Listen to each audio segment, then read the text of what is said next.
आते हैं good night पे। रात को विदाई के समय, when parting at night, good night. ठीक है, जैसा मैंने आपको अभी कहा, गुड नाइट कभी भी ग्रीटिंग हेलो की तरह यूज नहीं करते, जैसा मैंने आपको अभी कहा गुड बाय की तरह यूज करते हैं। मिलते समय गुड नाइट कभी नहीं बोला जा सकता। ठीक है, तो अगर आप रात के 11 बजे भी मिल रहे हैं तो मिलते वक्त आप गुड नाइट नहीं कह सकते। गुड नाइट एक अलविदा होता है, एक तरीके का अलविदा होता है, राइट। फॉर्मल सर ग्रीटिंग, हाँ जी। ऐसे सर अगर ऐसा सेम लॉजिक लगाएं तो सर जैसे आफ्टरनून में हम मिलते हैं तो मिलते समय गुड आफ्टरनून बोलेंगे और जाते जाते गुड इवनिंग बोलेंगे।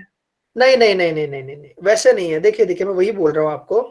कई बार ऐसा होता है कि जो गुड नाइट है वो गुड मॉर्निंग और गुड आफ्टरनून से इसीलिए अलग है क्योंकि गुड नाइट जो है वो आप शुरुआत में बोलते हैं, ठीक है, एंड में नहीं बोलते। अलविदा के बाद आप गुड मॉर्निंग या फिर गुड नाइट नहीं बोलते हैं, आप सिर्फ ये बोलते हैं कि हैव अ गुड डे। ठीक है, अगर आपको अलविदा कहना ओके है सर। सुबह और शाम को तो you can say have a good day. Alright, have a good day ये अलविदा होता है सुबह और दोपहर की बात को, शाम को गुड नाइट ही अलविदा होता है। Alright, okay. फॉर्मल ग्रीटिंग्स, ठीक है, औपचारिक। It's a pleasure to meet you, nice to meet you, इसका मतलब क्या होता है? आपसे मिलकर खुशी हुई। कभी भी कई बार ऐसा होता है कि जब हम लोगों से मिलते हैं तो हमें पता नहीं होता है कि सर उनको ये कैसे कहना है कि आपसे मिलकर खुशी हुई या फिर आपको मिलकर अच्छा लगा। ये जो तरीका है आप ये यूज कर सकते हैं, it's a pleasure to meet you, nice to meet you. अगर आपको ये लिख लेना है प्लीज लिख लीजिए क्योंकि काफी लोग ये बाद में भूल जाते हैं और उनको ये प्रैक्टिस के वक्त याद नहीं रहता है। ठीक है, so it's a pleasure to meet you, nice to meet you का मतलब होता है आपसे मिलकर खुशी हुई। फॉर्मल ग्रीटिंग्स, औपचारिक। हाउ हैव यू बिन, आप कैसे हैं। कई बार आपने सुना होगा कि आप कैसे हैं को इंग्लिश में कहते हैं how are you. How are you भी एकदम करेक्ट है, एब्सोल्युटली राइट, उसमें कोई भी गलती नहीं है, कुछ भी गलत बात नहीं है। आप हाउ आर यू भी डेफिनेटली कह सकते हैं, लेकिन अगर आपको उसको थोड़ा सा एक लेवल ऊपर करना है तो हाउ हैव यू बिन वो आप लगा सकते हैं। ठीक है, यहाँ पे दोनों ही चीजें सही है। हाउ आर यू भी कह सकते हैं, हाउ हैव यू बिन भी कह सकते हैं। इन दोनों में से कोई सही कोई गलत ऐसा नहीं है, दोनों ही सही है। राइट, हाउ हैव यू बिन। अगर आपको लिखना है तो प्लीज लिख लीजिए। अब हम आते हैं अनौपचारिक संबोधन पे, इनफॉर्मल ग्रीटिंग। जैसे इनफॉर्मल ग्रीटिंग तब यूज करेंगे जब आप अपने दोस्तों से मिल रहे हैं, अपने पेरेंट्स से मिल रहे हैं, अपने रिश्तेदारों से मिल रहे हैं, उन लोगों से मिल रहे हैं जिनसे आप बात करते वक्त बहुत ही ज्यादा कंफर्टेबल है, बहुत ही ज्यादा खुशी महसूस होती है आपको उनसे बात करते वक्त। ठीक है, पहला तो हाय राकेश, हेलो राकेश, हे राकेश, जैसा आप मैसेजिंग पे क्या करते होंगे, हाय हेलो हे, ये सारी चीजें हैं, काफी कॉमन है, काफी नॉर्मल है। आप इन तीनों में से कोई भी एक यूज कर सकते हैं, कोई भी गलत नहीं होगा। नेक्स्ट इज इनफॉर्मल ग्रीटिंग, अनौपचारिक। व्हाट्सअप, क्या हाल है। इसका एक और तरीका है, व्हाट इज गोइंग ऑन। ठीक है, what is up with you, ये भी आप कह सकते हैं, लेकिन जो सबसे कॉमन सेंटेंस है ये पूछने का कि क्या हाल है, आप कह सकते हैं कि व्हाट्सअप। ठीक है, बहुत ही इजी है, बहुत ही छोटा है, याद रखने में बहुत ही आसानी होगी। Please write it down, WhatsApp. Okay, आगे है, बहुत समय से नहीं मिले। तो काफी समय से अगर आप किसी को नहीं मिलते हैं और आपको उनको कहना है कि काफी समय से नहीं मिले हैं तो आप कहते हैं लॉन्ग टाइम नो सी। लॉन्ग टाइम नो सी, उसका मतलब होता है कि यार काफी महीने हो गए, काफी दिन हो गए नहीं मिले, तो काफी टाइम हो गया। लॉन्ग टाइम नो सी का मतलब होता है बहुत समय से मिले नहीं है। विदाई के समय, फिर मिलेंगे को हम कहते हैं सी यू लेटर।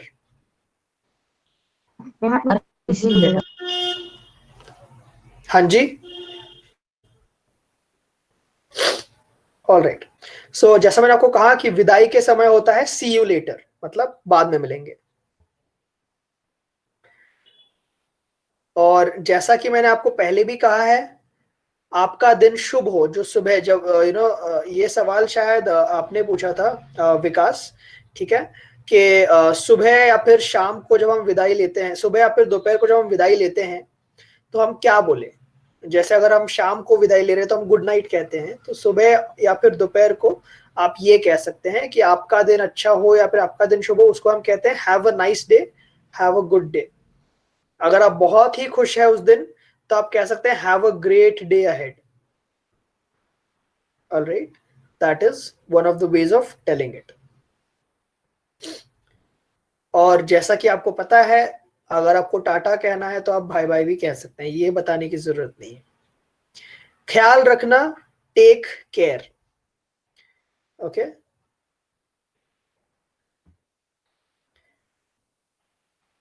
ओके। सर कह रहे हैं कि सेशन के बाद सारे स्टूडेंट्स को ये स्लाइड्स भेज दी जाएंगी, तो आपको उसमें भी मदद हो जाएगी।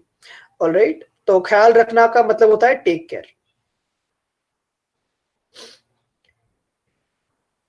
सो कुछ बेसिक सवाल, मतलब काफी ज्यादा ये जो सवाल है सबसे ज्यादा पूछे जाते हैं इंटरव्यूज में। आप कहीं भी किसी से मिलते हैं, कोई आपसे मिलता है, तो ये जो सारे सवाल है ये काफी कॉमन है, जो आप उनसे पूछ सकते हैं या फिर वो आपसे पूछ सकते हैं।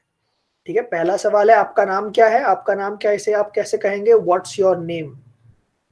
व्हाट्स योर नेम या फिर व्हाट इज योर नेम, दोनों एक ही हैं। दूसरा सवाल है कि आप कहाँ रहते हैं।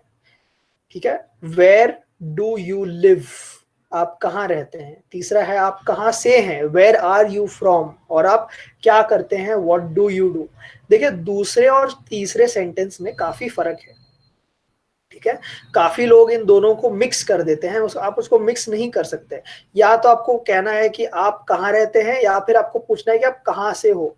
इन दोनों को आप मिक्स नहीं कर सकते, आप कहाँ से हो या फिर आप कहाँ रहते हैं। ठीक है, इन दोनों का जो अर्थ है वो भी अलग है, लेकिन आंसर सेम आएगा। ठीक है, मैं यहां से हूं, फॉर एग्जाम्पल, अगर मैं महाराष्ट्र से हूं लेकिन मैं रहता दिल्ली में हूं, ठीक है, तो ये सवाल दोनों अलग अलग होने चाहिए। ठीक है ना, मैं दिल्ली में रहता हूं, अगर आप कहाँ रहते हैं, मैं दिल्ली में रहता हूं। आप कहाँ से हैं, मैं महाराष्ट्र से हूं। सो आप कहाँ रहते हैं, इस सवाल को हम पूछेंगे वेयर डू यू लिव। और आप कहाँ से है मतलब where are you from. all right, as simple as that, very simple concepts, do not forget this।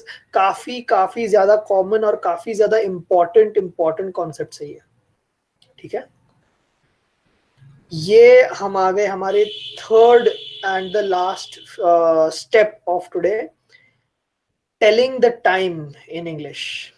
तो जब कोई भी आपको वक्त बताता है, ये जो सारी चीजें हैं, ये आपको रट्टा मारनी पड़ेगी, ये आपको याद रखनी पड़ेगी, क्योंकि ये समझने वाली नहीं, रट्टा मारने वाली बात है। प्लीज ध्यान से सुनिए, कंफ्यूज मत होइए। और अगर आपको कोई भी कंफ्यूजन है, कोई भी क्वेश्चन है, तो आप मुझसे पूछ सकते हैं। ठीक है, तो हम शुरुआत से शुरू करेंगे। फ्रॉम 2 o'clock, अगर कोई भी टाइम, किसी भी समय एग्जैक्टली 3 बजे हैं, 4 बजे हैं, 5 बजे, या फिर एग्जैक्टली कुछ भी बजे हैं, तो फिर आप उसको सीधा सीधा ओ क्लॉक लगा देंगे उसके आगे, तो करेक्ट हो जाएगा। फॉर एग्जाम्पल, 2 बजे हैं तो 2 o'clock, 3 बजे 3 o'clock, 4 बजे 4 o'clock, 5 बजे 5 o'clock, 6 बजे 6 o'clock।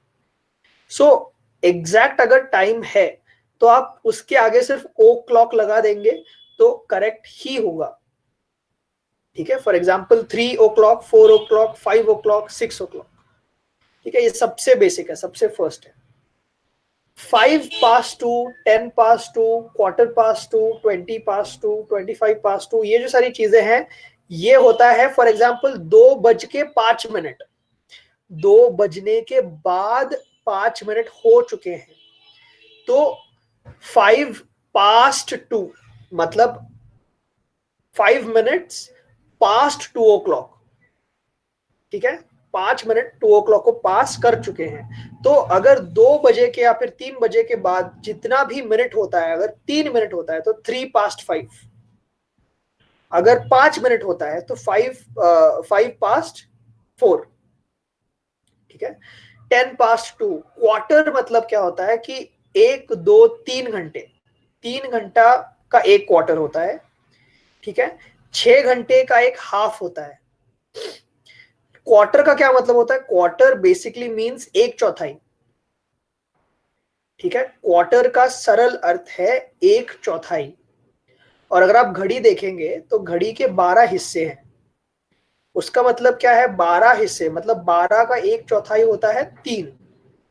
तो 3 घंटे एक चौथाई होता है 12 घंटे का। तो एक चौथाई का इंग्लिश ट्रांसलेशन, लिटरल ट्रांसलेशन है क्वार्टर। ऑलराइट, सो अगर 15 मिनट हो चुके हैं 3 बजे के बाद तो क्वार्टर past 3। अगर 15 मिनट हुए हैं 2 बजे के बाद तो quarter past 2। All right, as easy as that. इसमें कोई कंफ्यूजन है किसी को? ऑलराइट, आगे बढ़ते हैं। जैसा कि मैंने आपको कहा कि क्वार्टर मतलब एक चौथाई होता है, वैसे ही हाफ मतलब आधा होता है। तो 12 घंटे, 12 घंटे का हाफ होता है 6 घंटे, राइट। सो अगर फॉर एग्जाम्पल अगर 3:30 बजे हैं, सो half past 3, 4:30 के लिए half past 4 और 5:30 के लिए half past 5, ठीक है। सो इतना आसान है टाइम बताना, थोड़ा सा मुश्किल है क्योंकि आपको ये रट्टा मारना पड़ेगा, फिर याद रखना पड़ेगा। आप प्लीज इसको याद रख लीजिए। या तो आप लिख सकते हैं या फिर जब ये स्लाइड आपके पास आएगा तब आप इस स्लाइड को रेफर भी कर सकते हैं, ठीक है। सो कई बार ऐसा होता है कि 2:45, 3:45, 4:45 मतलब 15 मिनट बचे होते हैं एक नया घंटा शुरू होने में, राइट। सो 15 मिनट जब बचते हैं, जब सिर्फ 15 मिनट बचे होते हैं, so you can say quarter to 3 मतलब 2:45, quarter to 3, quarter to 3, quarter to 4, quarter to, ये TWO वाला 2 नहीं है, TO वाला 2 है, ठीक है। quarter to 3, quarter to 4, quarter to 5 मतलब 2:45, 3:45, 4:45। Alright, perfect. अब जब आपको किसी और को समय पूछना है तो ये सवाल आप पूछ सकते हैं, व्हाट टाइम इज इट, या फिर व्हाट इज द टाइम, या फिर अगर आपको और थोड़ा सा लंबा बनाना है सेंटेंस तो फिर could you tell me the time please. ये तीनों सेंटेंसेस सही है, तीनों सवाल ग्रामेटिकली और एवरीथिंग करेक्ट। आप इन तीनों में से कोई भी सवाल कैसे भी पूछ सकते हैं, कोई प्रॉब्लम नहीं होगी, right. Okay, asking the time, समय पूछना, इट्स half past 5, इसका मतलब है कि 5:30 बजे है क्योंकि हाफ, राइट, 12 का हाफ होता है 30 minute. So half past 5, it's 10 to 12, 10 to 12 मतलब 12 बजने के लिए सिर्फ 10 मिनट है।